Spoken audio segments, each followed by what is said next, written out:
আগামী সংসদ নির্বাচন কবে নাগাদ শুরু হতে যাচ্ছে? আমরা জানি যে গত 5ই আগস্ট গণ অভ্যুত্থানের মাধ্যমে তৎকালীন সময়ের সরকার, আওয়ামী লীগ সরকার তথা শেখ হাসিনা ক্ষমতা ছেড়ে তিনি দেশ ছেড়ে বিদেশে চলে যান।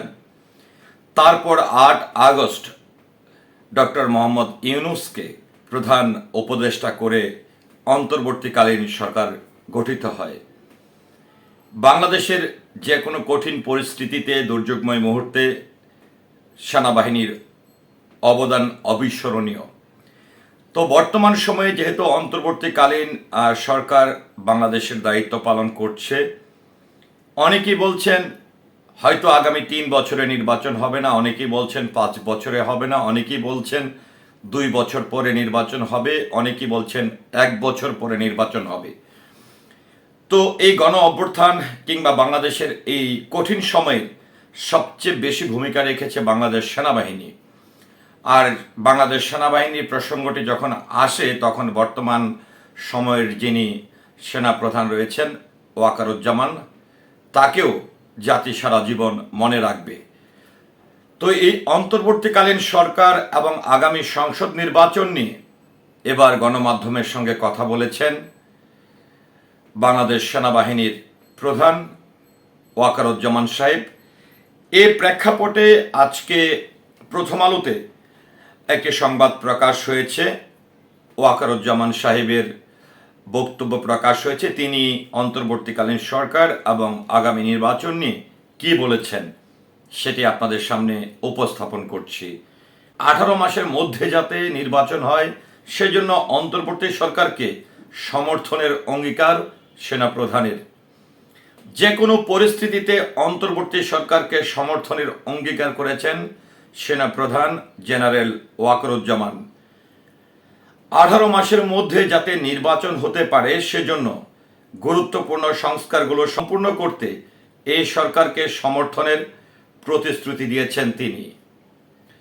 গত সোমবার বার্তা সংস্থা রয়টার্সের দেওয়া এক সাক্ষাৎকারে সেনাপ্রধান এই কথা বলেন।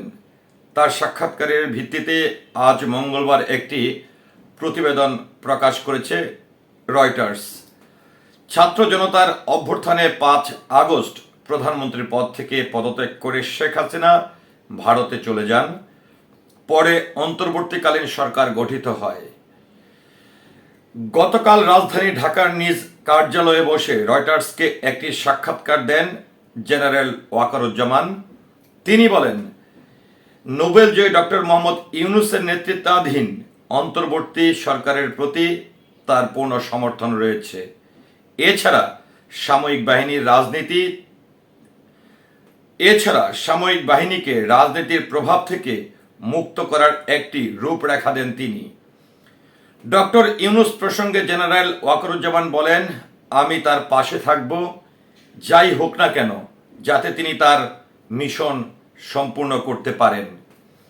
রয়টার্সের প্রতিবেদনে আরও বলা হয়, বিশ্বব্যাপী ক্ষুদ্র ঋণ আন্দোলন প্রতিকৃত ডক্টর ইউনূস, তিনি 17 কোটি মানুষের দেশ বাংলাদেশে একটি অবাধ সুষ্ঠু নির্বাচনের পথ সুগম করতে বিচার বিভাগ, পুলিশ ও আর্থিক প্রতিষ্ঠানগুলোতে প্রয়োজনীয় সংস্কার করার প্রতিশ্রুতি দিয়েছেন। হাসিনা ক্ষমতাচ্যুত হওয়ার কয়েক সপ্তাহ আগে সেনাপ্রধানের দায়িত্ব গ্রহণ করেছিলেন জেনারেল ওয়াকারুজ্জামান। তিনি বলেন, সংস্কারের ধারাবাহিকতার 1 থেকে 1.5 বছরের মধ্যে গঠনতন্ত্র উত্তরণ ঘটা উচিত। তবে সেজন্য তিনি ধৈর্য ধরার প্রয়োজনীয়র ওপর জোর দেন। সেনাপ্রধান বলেন, আপনি যদি আমাকে জিজ্ঞেস করেন, তাহলে আমি বলবো এই সময়সীমার মধ্যেই আমাদের একটি গণতান্ত্রিক প্রক্রিয়ায় প্রবেশ করা উচিত। রয়টার্সের প্রতিবেদনে বলা হয়, গত আগস্ট মাসে অন্তর্বর্তী সরকার ক্ষমতা গ্রহণের পর বাংলাদেশের প্রধান দুটি রাজনৈতিক দল আওয়ামী লীগ ও বিএনপির উভয়ের 3 মাসের মধ্যে নির্বাচন অনুষ্ঠানের আহ্বান জানিয়েছিল। জেনারেল ওয়াকারুজ্জামান বলেন, অন্তর্বর্তী সরকার প্রধান উপদেষ্টা ডক্টর ইউনূসের সঙ্গে তিনি প্রতি সপ্তাহে সাক্ষাৎ করেন। তাদের মধ্যে খুব ভালো সম্পর্ক রয়েছে। অস্থির সময়ের পর দেশকে স্থিতিশীল করার জন্য সরকারের প্রচেষ্টাকে সমর্থন দিয়েছে এবং দিয়ে যাচ্ছেন বাংলাদেশ সেনাবাহিনী। সেনাপ্রধান আরও বলেন, আমি নিশ্চিত যে আমরা যদি একসঙ্গে কাজ করি তাহলে আমাদের ব্যর্থ হওয়ার কোনো কারণ নেই। রয়টার্সের প্রতিবেদনে বলা হয়, সরকারি চাকরিতে কোটার বিরুদ্ধে গত জুলাই মাসে আন্দোলন শুরু হয়েছিল। এক পর্যায়ে তা সরকার বিরোধী অভ্যুত্থানের রূপ নেয়।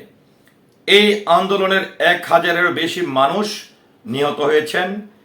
এটি স্বাধীন বাংলাদেশের ইতিহাসে সবচেয়ে রক্তক্ষয়ী অধ্যায়। আন্দোলনের কেন্দ্র থেকে ঢাকা সড়কগুলো আন্দোলনের কেন্দ্রে থাকা ঢাকার সড়কগুলোতে শান্তি ফিরেছে, কিন্তু হাসিনার সরকারের নাটকীয় পতনের পর প্রশাসনের কিছু অংশ এখনো সঠিকভাবে কার্যকর হয়নি। প্রায় 1,90,000 সদস্যের পুলিশ বাহিনী এখনো বিশৃঙ্খলা অবস্থায় রয়েছে। এ অবস্থায় সেনাবাহিনী দেশব্যাপী আইন শৃঙ্খলা রক্ষার দায়িত্বে এগিয়ে এসেছে। শান্তি ও সংস্কার। একটি রক্তক্ষয়ী স্বাধীন যুদ্ধের মাধ্যমে 1971 সালে বাংলাদেশের জন্ম। 1975 সালে প্রধানমন্ত্রী শেখ মুজিবুর রহমানের হত্যার পর বাংলাদেশের সামরিক শাসনের অধীনে চলে যায়। 1990 সালে সামরিক শাসক হুসেন মোহাম্মদ এরশাদ একটি গণ অভ্যুত্থানে ক্ষমতাচ্যুত হন। এর মধ্য দিয়ে বাংলাদেশের গণতন্ত্র পুনঃপ্রতিষ্ঠিত হয়। রয়টার্সের প্রতিবেদনে বলা হয়, 2007 সালে সামরিক বাহিনী আবার অভ্যুত্থান ঘটায়, তত্ত্বাবধায়ক সরকারকে সমর্থন জানায়। এই সরকার 2 বছর দেশ চালায়, পরে হাসিনা ক্ষমতায় আসেন। জেনারেল ওয়াকারুজ্জামান বলেন, তার নেতৃত্বাধীন বাংলাদেশ সেনাবাহিনী রাজনৈতিকভাবে হস্তক্ষেপ করবেন না।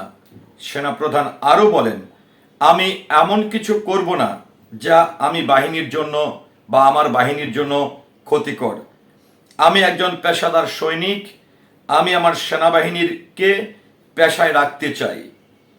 জেনারেল ওয়াকারুজ্জামান আরও বলেন, হাসিনা ক্ষমতাচ্যুত হওয়ার পর সরকার সংস্কার প্রস্তাবের সঙ্গে সংহতি রেখে সেনাবাহিনীর ও তার সদস্যদের বিরুদ্ধে ওঠা অভিযোগ খতিয়ে দেখেছে। ইতিমধ্যে কিছু সেনা সদস্যকে শাস্তি দেওয়া হয়েছে, তবে এই বিষয়ে বিস্তারিত কিছু বলেননি তিনি। সেনাপ্রধান আরও বলেন, যদি কোনো কর্মরত সেনা সদস্য দোষী সাব্যস্ত হন, আমি অবশ্যই ব্যবস্থা নেব। জেনারেল ওয়াকারুজ্জামান আরও বলেন, কিছু সামরিক কর্মকর্তা সাবেক প্রধানমন্ত্রী বা স্বরাষ্ট্রমন্ত্রীর সরাসরি নিয়ন্ত্রিত সংস্থাগুলোতে কাজ করার সময় নিয়মের বাইরে গিয়ে কিছু করতে পারেন। 2009 সাল থেকে আইন শৃঙ্খলা রক্ষাকারী বাহিনীর হাতে প্রায় 600 জন গুম হওয়ার অভিযোগ তদন্তে হাইকোর্টের সাবেক এক বিচারপতির নেতৃত্বে 5 সদস্যের কমিশন গঠন করেছে অন্তর্বর্তী সরকার। রয়টার্সের প্রতিবেদনে বলা হয়, জেনারেল ওয়াকারুজ্জামান দীর্ঘমেয়াদে বাংলাদেশ সেনাবাহিনীকে রাজনৈতিক প্রতিষ্ঠান থেকে দূরে রাখতে চান। বাংলাদেশ সেনাবাহিনীকে 1,30,000-এরও বেশি সদস্য রয়েছে। জাতিসংঘ শান্তি রক্ষা মিশনের অন্যতম অবদান রাখা দেশ বাংলাদেশ। রাজনৈতিক প্রতিষ্ঠান থেকে সেনাবাহিনীকে দূরে রাখা প্রসঙ্গে সেনাপ্রধান বলেন, এটা কেবল তখনই ঘটতে পারে যখন রাষ্ট্রপতি ও প্রধানমন্ত্রীর মধ্যে ক্ষমতার কিছুটা ভারসাম্য থাকে, যেখানে সশস্ত্র বাহিনীকে সরাসরি রাষ্ট্রপতির অধীনে রাখা যেতে পারে। রয়টার্সের প্রতিবেদনে আরও বলা হয়, বাংলাদেশের সশস্ত্র বাহিনীকে বর্তমানে প্রতিরক্ষা মন্ত্রণালয়ের অধীনে রয়েছে। এই মন্ত্রণালয় সাধারণত প্রধানমন্ত্রীর মাধ্যমে নিয়ন্ত্রিত হয়। এই মন্ত্রণালয় সাধারণত প্রধানমন্ত্রীর মাধ্যমেই নিয়ন্ত্রিত হয়ে থাকে। সেনাপ্রধান যে ব্যবস্থার কথা বলেছে তা করতে সংবিধান সংশোধন করতে হবে। জেনারেল ওয়াকারুজ্জামান আরও বলেন, সামগ্রিকভাবে সামরিক বাহিনীকে কখনোই রাজনৈতিক উদ্দেশ্যে ব্যবহার করা উচিত নয়। একজন সৈনিক রাজনীতিতে যুক্ত হওয়া উচিত নয়। তো যাই হোক, অবশ্যই আমরা বর্তমান যিনি সেনাপ্রধান রয়েছেন এবং বাংলাদেশ সেনাবাহিনীর প্রতি বাংলাদেশের মানুষের আস্থা ছিল, আছে এবং থাকবে, এবং বাংলাদেশের সার্বভৌমত্ব রক্ষায়, বাংলাদেশের গণতন্ত্র প্রতিষ্ঠায় অবশ্যই সেনাবাহিনী সেই ভূমিকা রাখবে বলে দেশ, জাতি এবং আমি ব্যক্তিগতভাবে বিশ্বাস করি। ধন্যবাদ সবাইকে। আসসালামু আলাইকুম।